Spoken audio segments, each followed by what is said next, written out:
لا الہ الا اللہ، اللہ کے سوا کوئی معبود نہیں، محمد الرسول اللہ، محمد صلی اللہ علیہ وسلم اللہ کے رسول ہیں۔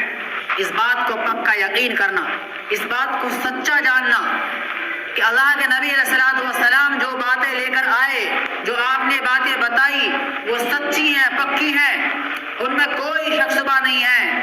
قبر کا عذاب ہم نے دیکھا نہیں، لیکن ہمارا یقین ہے، حشر کا عذاب ہم نے دیکھا نہیں، لیکن ہمارا یقین ہے، جنت دوزخ ہم نے دیکھی نہیں، لیکن ہمارا یقین ہے، ان میں کیا کچھ ہوتا ہے وہ سب کچھ ہم نے دیکھا نہیں، لیکن ہمارا یقین ہے۔ کیوں کہ ہمارے نبی نے فرمایا ہے، جو کہ سچے رسول تھے، ہم نے فرشتوں کو دیکھا نہیں، فرشتے ہمارے آس پاس رہتے ہیں، ہمارے کندھوں پہ بیٹھے رہتے ہیں، فرشتے ہماری باتوں کو ریکارڈ کرتے ہیں، فرشتے ہماری باتوں کو لکھتے ہیں، اچھائیوں کو بھی لکھتے ہیں اور غلطیوں کو بھی لکھتے ہیں۔ ہم نے وہ لکھتے بھی نہیں دیکھے، ہم نے وہ بیٹھے بھی نہیں دیکھے، اور ہم نے ان کے بارے میں کوئی اس طرح سے کہیں ظاہری کوئی مجلس بھی نہیں دیکھی، لیکن ہمیں یقین ہے۔ کیوں؟ کیونکہ ہمارے نبی نے فرمایا، جو کہ برحق ہیں، سچے ہیں۔ اسے کہتے ہیں محمد رسول اللہ، محمد صلی اللہ علیہ وسلم اللہ کے رسول ہیں، اللہ کے پیغمبر ہیں۔ اور دوسری چیز، جب انسان اسلام میں آ گیا، ایمان میں آ گیا، اس نے اللہ کو معبود مان لیا، اللہ کی کتاب کو مان لیا، جیسے کہ فرمایا کہ یہ بھی ایمان کا حصہ ہے کہ آدمی اللہ تعالیٰ کی بتائی ہوئی سب چیزوں پر یقین کرے، اور اس کے ساتھ ساتھ میں اللہ کی اتاری ہوئی کتابوں کو مانے جو اللہ نے کتابیں نازل کی۔ آمنت باللہ، ہمارے بچے بھی یہ کلمہ پڑھتے ہیں، اور ہم نے بھی مسجدوں میں بہت پڑھے ہوں گے۔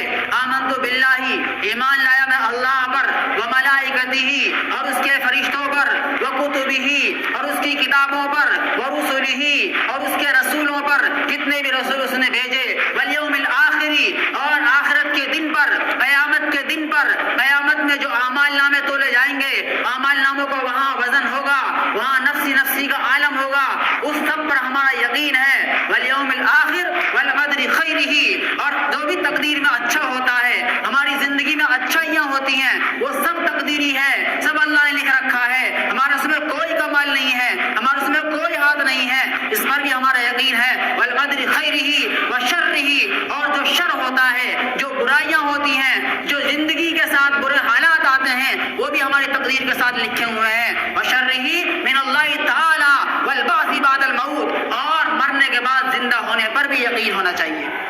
والبعث بعد الموت، کہ مرنے کے بعد ہم اٹھیں گے، مرنے کے بعد زندہ ہوں گے، مرنے کے بعد زندگی ہے، قبر میں ہم جائیں گے تو ہم سے سوال جواب ہوں گے، اور سوال جواب میں اگر کامیاب ہوئے تو وہاں اللہ تعالیٰ انعام دیں گے، اور ناکام ہوئے تو اللہ کی سزا ملے گی۔ اس لیے فرمایا کہ ایمان لانے کے بعد سب سے پہلا جو اس پر عمل ہے وہ نماز کا ہے۔ ایمان لایا، ایمان کے بعد کیا ہے؟ نماز، کہ نماز 5 وقت کی اللہ نے فرض کی ہے۔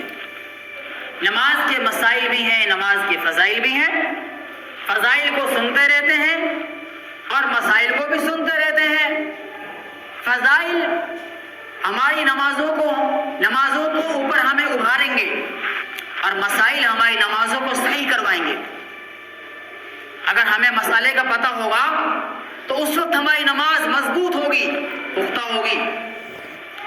ایک آدمی نماز پڑھ رہا ہے، مسئلے کا پتہ نہیں ہے، اسے پتہ نہیں ہے کہ ہمیں کون سی سورت پڑھنی ہے، اسے پتہ نہیں ہے کہ پہلی رکعت میں کیا پڑھا جاتا ہے اور کتنا پڑھنا ضروری ہے، لیکن وہ نماز پڑھتا جا رہا ہے بغیر مسئلوں کے۔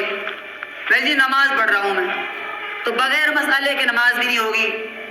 مسائل کا جاننا بھی ضروری، کہ سورہ فاتحہ کب پڑھی جاتی ہے، سورہ فاتحہ کے بعد سورت کتنی پڑھنی چاہیے، کیا اس کی مقدار ہے، سجدہ سہو کب واجب ہوتا ہے، سجدہ سہو کے لیے کیا شرطیں ہیں، اور نماز کب فاسد ہوتی ہے، نماز کب فاسد ہوتی ہے، نماز کب خراب ہوتی ہے۔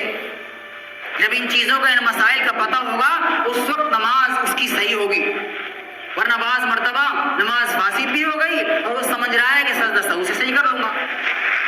جب نماز فاسد ہو گئی تو سجدہ سہو سے پھر صحیح نہیں ہوگی۔ وہ سجدہ سہو واجبات کے چھوٹنے میں ہوتا ہے۔